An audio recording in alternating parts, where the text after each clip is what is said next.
Hello bachcho, let's read this question. So this question says the position vector of a particle of radius r vector as a function of time is given by r vector equal to 4 sin 2 pi t I cap plus 4 cos 2 pi t j cap, where r is in the meter and t is in second. I and j cap denotes the unit vector along x and y respectively. ठीक है. Which one of the following statement is wrong for the motion of the particle?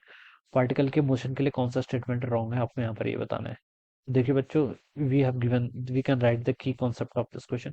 देखिए ये ना ये देखने से पता चल जा रहा है आपका सर्कुलर मोशन कर रहा है. अब देखिए सर्कुलर मोशन कैसे कर रहा है ये फिर देखने से कैसे पता चल रहा है, इस चीज पर अभी हम आते हैं. ठीक है.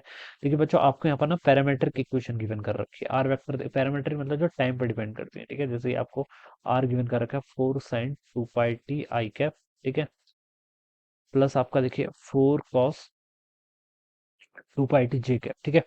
आप देखिए बच्चों, इस इक्वेशन से ना आप क्या कर लीजिए, आप इसको कन्वर्ट कर लीजिए इक्वेशन ऑफ ट्रेजेक्टरी में. इक्वेशन ऑफ ट्रेजेक्टरी आपकी टाइम से इंडिपेंडेंट होती है और जो टाइम पे डिपेंड होती है उसे हम पैरामीट्रिक बोल देते हैं. ठीक है.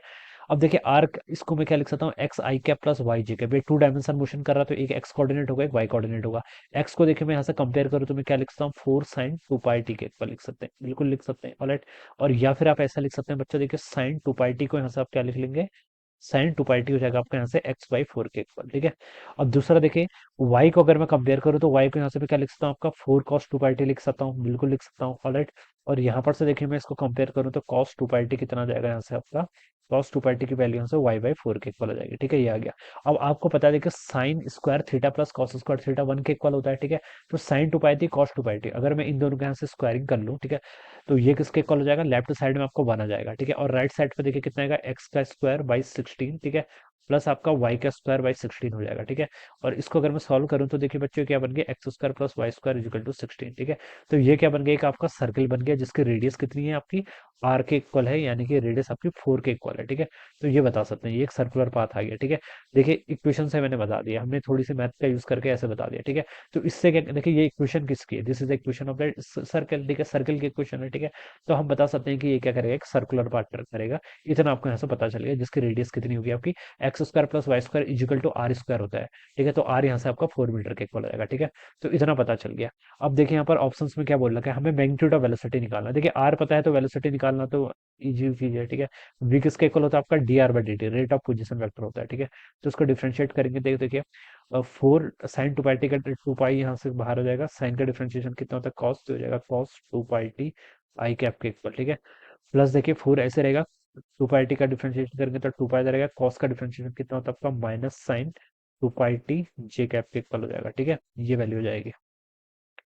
तो इसको देखिए आप क्या लिख सकते हैं, 8 पाई को कॉमन कर लीजिए. ठीक है. यहाँ पर आपका बच गया cos 2 pi t I cap minus sin 2 pi t J cap. ठीक है. ये आपकी क्या आ गई, दिस इज अवर वेलोसिटी. ये आपकी वेलोसिटी वेक्टर आ गई.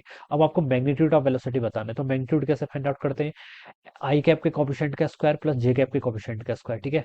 तो देखिए बच्चों, आई कैप के कोफिशिएंट का स्क्वायर और जे कैप के कोफिशिएंट का स्क्वायर अगर हम यहाँ पर करेंगे तो 8 पाई तो देखिए कॉमन है, इसको आप बाहर लिख लीजिए. अंडर रूट देखिए cos 2 pi का स्क्वायर करेंगे तो कितना हो जाएगा आपका, कॉस स्क्वायर 2 pi के इक्वल. ठीक है.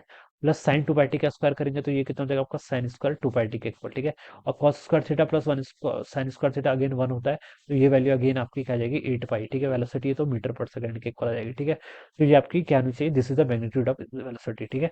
तो बच्चों देखिए ए ऑप्शन पर लिखा है magnitude of the velocity of the particle is 8 metre per second, तो ये तो रॉन्ग है, 8 पाई मीटर पर सेकंड के इक्वल है.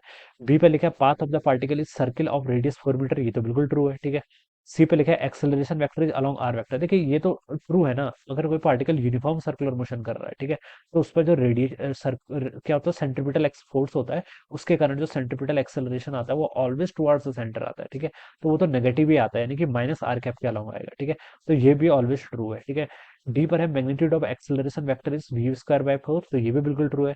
सेंट्रीपिटल एक्सेलरेशन जिसका मैग्नीट्यूड वी स्क्वायर बाय होता है, ये सब हमने चीजें पढ़ी हुई है, तो वो सब चीजें रिपीट होगी. बस आपको प्रूफ करना था ये सर्कुलर मोशन कर रहा है, यूनिफॉर्म सर्कुलर मोशन कर रहा है, बाकी तो सारी चीजें आपकी वैसी हो जाएंगी. ठीक है. हमसे क्वेश्चन ने पूछा था कि which of the following statement is wrong, तो ए वाला ऑप्शन रॉन्ग आ रहा है. तो बच्चों आप क्या लिखेंगे, option A would be the answer of this question. ये क्या होगा, इस क्वेश्चन के करस्पॉन्डिंग इसका आंसर हो जाएगा. ठीक है. तो ऐसा हम इसको सॉल्व कर लेंगे. Right. So I hope you are understood this concept. All the best and thank you so much.